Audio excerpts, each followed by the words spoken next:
Today we are going to learn two topics. First, degrees of freedom, and then after that, equipartition of energy. Okay. So, what does this degrees of freedom means?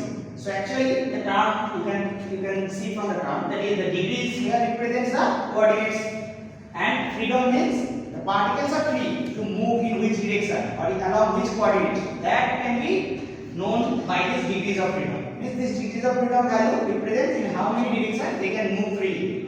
So actually from the definition we can easily see that thing. The total number of coordinates or the independent coordinates. See here the coordinates. You know about coordinates? There are in Cartesian coordinate three kinds of axes are there. One is x, one is y, and another one is z. So basically that coordinates they are saying or independent quantities means which does not depend on other.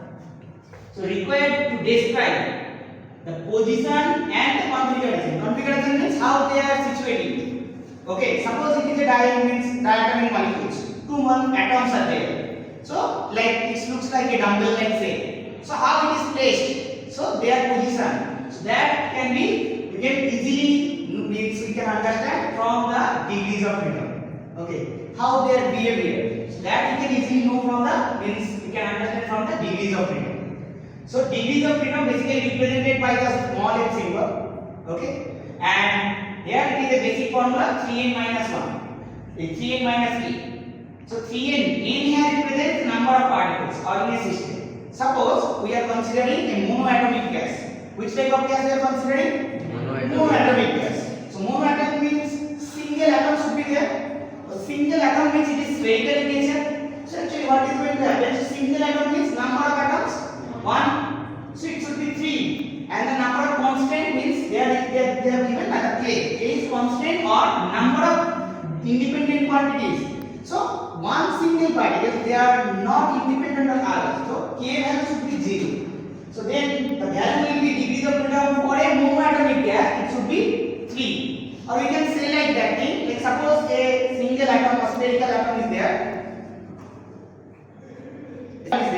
Suppose there what we can see that atom can move in along x direction, along y direction, and along z direction also.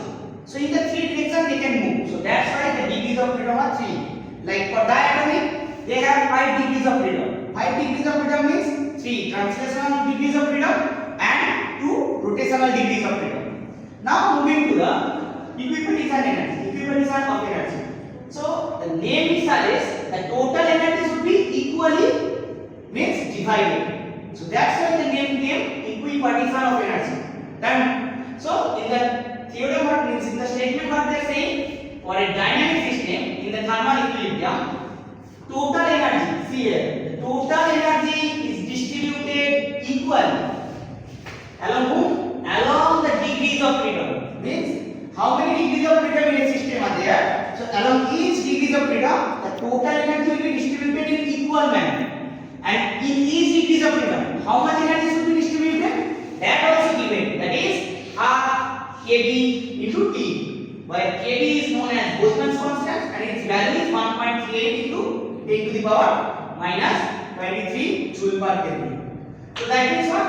So for the coming example, like for a monoatomic gases, we said that the degrees of freedom is 3. So for that type of atom, what should be the total energy? So we say along each degrees of freedom, the energy should be half kBT. That means 3 degrees of freedom are there. So total energy will be that multiplied by 3, which is equals to 3 by 2 kB into T. And last of all, for the diatomic gases, the degrees of freedom are 5. So for that, the total energy for a diatomic gases like oxygen, hydrogen, nitrogen, so its total energy will be 5 by 2 kB into T.